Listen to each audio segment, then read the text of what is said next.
Dans ce nouveau numéro de hors-série, nous allons revenir 40 ans en arrière à l'époque de la chute du pont Wilson. C'était le 9 avril 1978.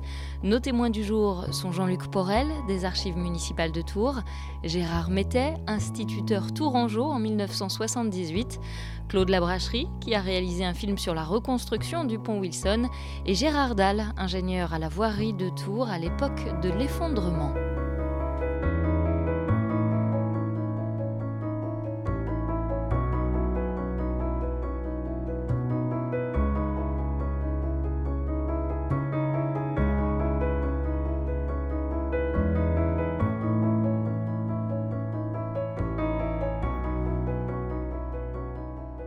Le 9 avril 1978, je rentrais de voyage et j'ai appris l'effondrement du pont Wilson en téléphonant à ma famille à l'aéroport. En montant dans ma voiture, je me suis vite rendu compte que les radios nationales parlaient déjà de l'événement. Ça remonte loin, mais enfin j'étais chez moi, un dimanche matin, et on écoutait la radio, et à la radio, il y a eu l'information par laquelle le pont de Pierre, le pont Wilson, était effondré. Alors le 9 avril 1978, je n'étais pas du tout à Tours, puisque j'étais donc dans mon Finistère natal, puisque je suis donc originaire du Finistère, et j'étais à l'époque en terminale, je préparais mon bac. Eh bien, le jour où le pont a commencé à s'écrouler, j'étais en vacances dans le midi de la France, et j'avais entendu à la radio la chute de la première arche. Alors nous étions à l'écoute pour attendre après une deuxième arche, puis une troisième, etc.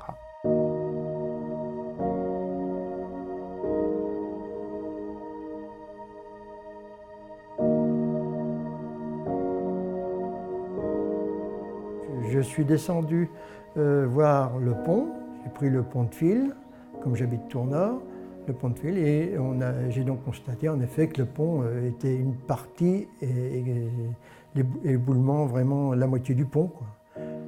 Et là, quand j'ai vu ça, je suis reparti chez moi et comme je fais des films de Super 8, j'ai été chercher ma caméra, là voilà, la caméra, et j'ai donc filmé le pont qui était donc l'écroulement du pont. Et après, toutes les semaines ou tous les mois, comme ça durait 2 ans, j'allais filmer la reconstruction du pont. L'effondrement du pont en 1978 découle de ce qu'on appelle un affouillement de ces piles.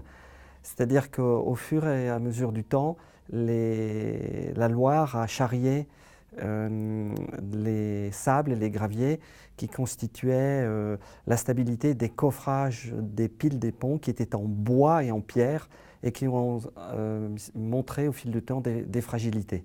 Cette cause est conjoncturelle parce qu'elle avait déjà causé des troubles dès la construction du pont dans les années 1770. Alors les conséquences de l'effondrement du pont Wilson en 1978 sont multiples, hein. Il y aura des conséquences très graves. La première, la circulation.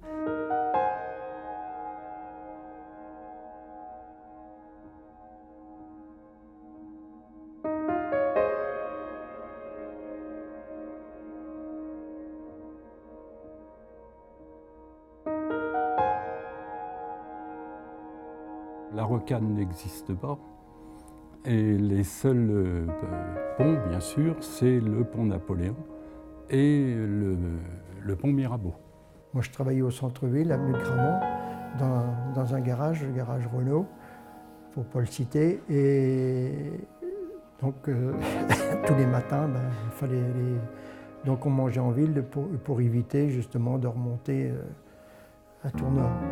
Par contre, pour y aller, soit je prenais mon vélo, soit avec des amis, on faisait qu'une voiture, mais nous prenions le pont Napoléon.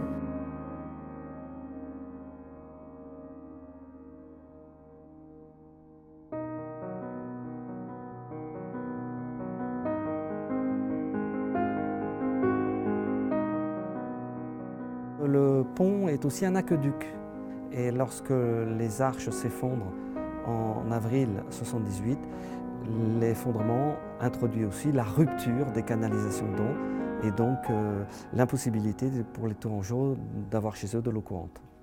Ça a duré près d'1 mois. Donc on avait des appels, notamment de personnes âgées qui avaient besoin d'eau. Donc on était en liaison avec les pompiers, les services de sécurité et même l'armée, puisque l'armée donnait main forte pour l'approvisionnement en eau de la population.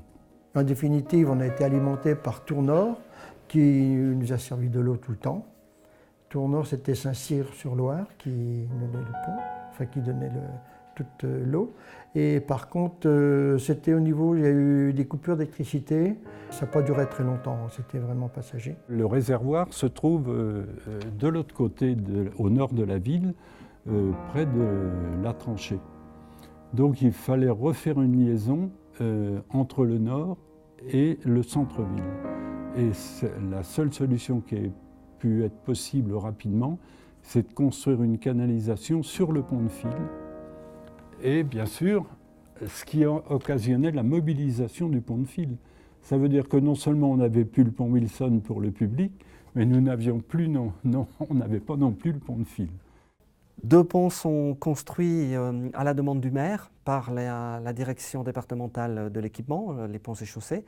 Et ce sont des ponts métalliques qu'on appelait des ponts Bellet, du nom de l'ingénieur anglais qui les avait inventés avant la Seconde Guerre mondiale. Il fallait, avant de monter le pont Bellet, construire des piles. Et des piles qui faisaient, je le dis de mémoire, 7 ou 8 mètres de hauteur. Et à fonder cette fois jusqu'au rocher. Donc la construction du pont Bellet nécessitait peut-être de mémoire 5 à 6 semaines de travaux. Par contre, la construction des piles a demandé 4 à 5 mois de travaux. Donc le pont Bellet, qui ne comportait que 2 voies, n'a été mis en service qu'en mars 1979. Et quelques mois plus tard, un deuxième pont sera construit plus au sud, du côté du pont Napoléon. Les ponts Bellet, ça a bien dépanné parce qu'il y avait sur le premier, celui qui touchait le pont de Pierre, il y avait une passerelle pour piétons et pour les voitures. Et donc les bus pouvaient passer, je crois que les bus, non, ils ne passaient pas. Non, ils ne passaient pas, c'était uniquement voitures, vélos, mobylettes et tout ça. Et il y avait un deuxième pont qui a été refait après du côté de Saint-Cyr. Cet effondrement symbolise, ou en tout cas annonce la disparition totale du vieux pont, comme on l'appelait.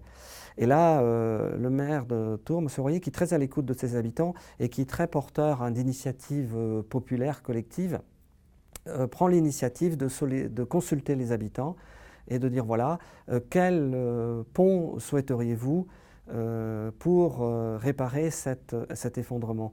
Soit un pont métallique neuf, soit un pont en béton neuf, soit une reconstitution à l'identique avec les techniques du XVIIIe siècle, ou alors la 4e solution, redonner au pont sa configuration initiale du XVIIIe siècle, mais avec des techniques modernes, c'est-à-dire des structures en béton armé, mais un habillage ancien qui redonne au pont son allure d'origine. Et c'est cette 4e solution qui a été adoptée. On a voté pour savoir quel genre de pont on voulait avoir, soit un pont métallique, soit un pont plus large avec des voies et tout ça. Et en définitive, on a voté pour le pont identique à celui qui était.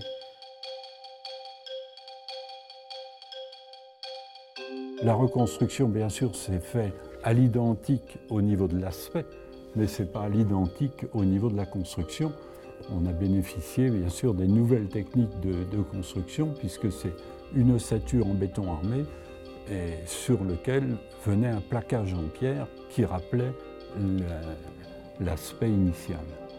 Ils ont tout rasé, tout mis à plat, il n'y avait plus d'arches, il n'y avait plus rien. Ils ont fait des buttes de terre, des passages. Je me demandais comment ils allaient faire parce que l'eau, c'était en plus, il y avait des inondations, enfin le niveau d'eau était très haut. Et ils ont réussi à... C'était vraiment des spécialistes. Il restait 8 arches sur les 14 qui étaient en bon état, mais qui nécessitaient quand même un renforcement, notamment pour éviter la chute en cascade qui s'était produite. Il y a donc eu 6 travées de démolies sur 14 et 6 travées de reconstruites. Quand on regarde bien, on voit effectivement que là aussi, en période basse, des eaux, on voit très bien le coffrage en béton qui va démarrer de la première pile, c'est-à-dire du côté de la place Anatole France, et qui va aller jusqu'à la 10e pile et qui va maintenant stabiliser définitivement. Et à partir de ce moment-là, on va reconstruire les voûtes effondrées en béton armé, puis après le tablier, aussi en béton armé. Et lorsque cette structure en béton armé sera faite, on remettra un habillage en pierre de Chauvigny, c'est-à-dire en pierre calcaire à couleur ocre, qui a une petite différence de teinte entre la pierre datée du XVIIIe siècle, mais comme les carrières étaient fermées, on n'a pas pu utiliser la même pierre, si bien que vous regardez bien, les Tourangeaux peuvent très bien regarder, on voit très bien la partie reconstruite qui aujourd'hui présente une teinte plus grisâtre. Quand le pont s'est reconstruit, on a suivi ces travaux-là. Et comme l'école Victor Hugo était en haut de la tranchée, il n'était pas difficile de descendre la tranchée pour venir voir ce nouveau pont. L'inauguration a lieu en octobre 1982, et donc c'est aussi un événement national, puisque donc c'est le ministre des Transports du gouvernement de François Mitterrand, M. Charles Fitterman, qui vient donc inaugurer le pont à l'invitation de M. Royer, le maire de Tours.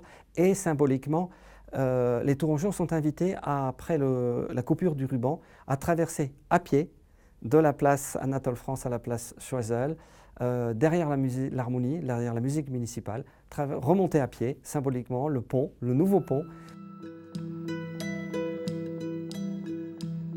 Là, il y avait beaucoup de monde à assister à l'inauguration.